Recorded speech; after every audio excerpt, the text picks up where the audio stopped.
I never expected my morning makeup routine to end with a gun pointed at my face. Not by a stranger, not by a robber, but by a police officer staring into my purse, screaming, "Ma'am, where did this come from? It's moving." That was the moment I realized the truth. My parents, and my own sister, had tried to kill me. and I had just walked into the police station carrying the murder weapon they planted on me. If you've ever been betrayed by the people who are supposed to love you the most, if you've ever had to stand up for yourself when no one else would, hit that like button, subscribe, and tell me where you're watching from. Because this isn't just a story of survival. This is a story of justice. Served colder than the Arizona desert at midnight. Let's begin. My name is Stella. I'm 32 years old, and until 6 months ago, my life was quiet, predictable, and honestly pretty peaceful. I had a good job as a pharmacy tech, a calm little house in Mesa, a life that didn't shake the earth, but at least didn't shatter it. Then Ruby, my younger sister, exploded back into my world like a wrecking ball dipped in gasoline. It started with a phone call. A stormy night. My father's voice crackling through the receiver. "Stella, you will let your sister stay with you. She was evicted after a misunderstanding with her landlord. Don't be heartless." I tried to explain my home office, my space, my boundaries. But my dad cut through everything with guilt sharpened like a blade. "Your sister could end up sleeping on the street while you sit in your fancy house. Shame on you." And just like that, I caved. Family pressure can crush mountains. Ruby showed up dragging 3 oversized suitcases and 0 gratitude. She walked into my home like she owned it, criticizing my furniture, throwing her coat onto my beige sofa like it was a trash can, complaining the AC was too cold. Not a single, "Thanks for letting me stay." Then my mom started calling. Every day. Not to check on me, but to bark instructions. "Don't pressure Ruby to work. She has a sensitive soul. Don't wake her early. She's healing. She needs rest. Be a good big sister." Meanwhile, Ruby was scooping my $80 face cream out like pudding, wearing my clothes, leaving laundry everywhere, eating food I bought, running up water and electricity like she was trying to set a world record. When I finally showed her the bills that tripled after she moved in, she broke into dramatic tears and called our parents. And like clockwork, my father called, screaming, "How dare you charge your homeless sister? Selfish. Cruel." I stood there with the phone against my ear, heat burning up my throat, realizing something horrifying. My family wasn't defending Ruby. They were enabling her. And enabling her meant destroying me. 3 months in, my life was unrecognizable.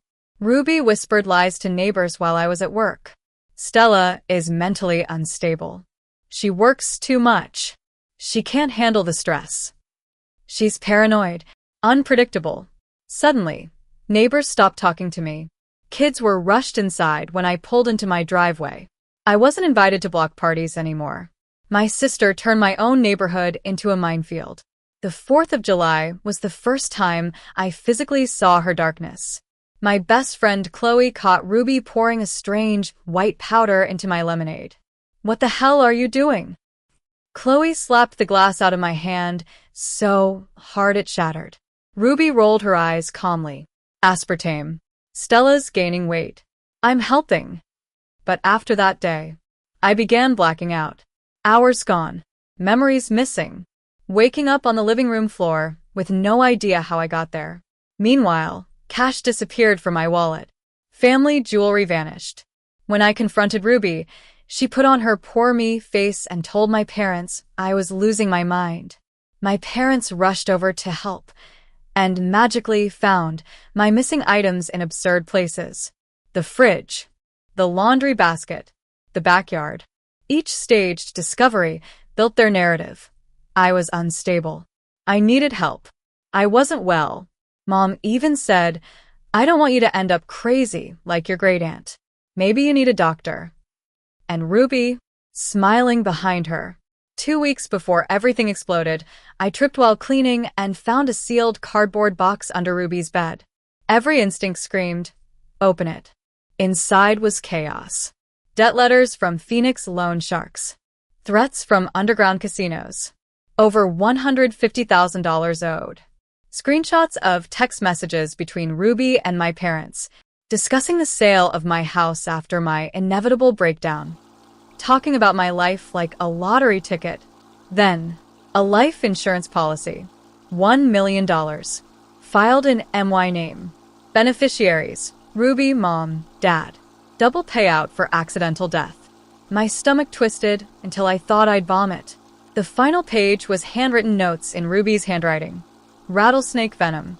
Looks like accident. Tuesday is perfect. Tuesday. The doctor's appointment she had forced me into. Everything clicked. The blackouts. The powder. The staged memory issues. They weren't trying to ruin my life. They were trying to end it. I photographed everything and put it in hidden cloud storage. Then I put the box back exactly where it was. And I waited. Tuesday morning, Ruby was already up, smiling too brightly. "Drink your coffee," she insisted, pushing a mug into my hands. While her back was turned, I poured it into the sink and rinsed the cup. She didn't notice. As I got ready, she slipped something into my open purse, a black cloth bundle and a syringe. I saw it reflected in my vanity mirror. The bundle Moved. A chill ran down my spine. I finished my makeup, grabbed the purse without letting it touch me, and gave Ruby one last cold smile. She thought it was the smile of someone walking into a trap, but it was the smile of someone who already knew the truth. I got into my car, and instead of turning left toward the clinic, I floored it right toward the Central Mesa police station. I burst through the station doors, shaking, drenched in sweat, clutching the purse at arm's length. "Don't touch it," I screamed. "There's something alive inside. Something deadly." The officer slowly unzipped it. The moment he saw scales, he jerked back and drew his gun. A western diamondback rattlesnake. Huge, violent, thrashing. Wildlife Control confirmed it had been injected with illegal stimulants to increase aggression. The syringe had opioids, meant to make my death look like an overdose after a snake bite.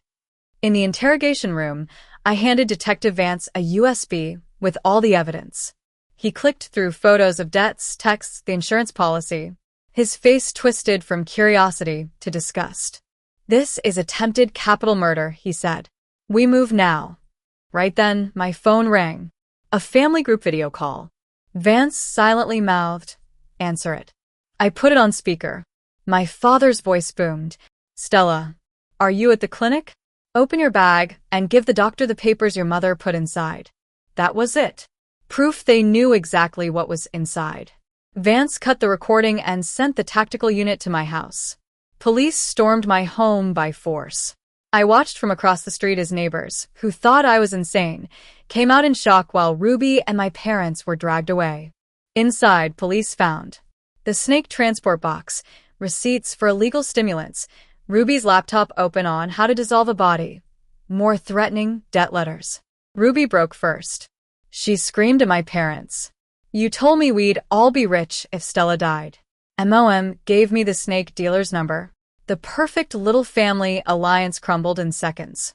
And for once, none of them could blame me. 2 months later, Ruby was sentenced to 20 years in maximum security. My parents avoided prison due to age, but were ruined financially. Every asset seized. Retirement gone. Home gone. Forced into a rundown subsidized apartment. A week later they came to my rental, pounding on the door. "Family forgives."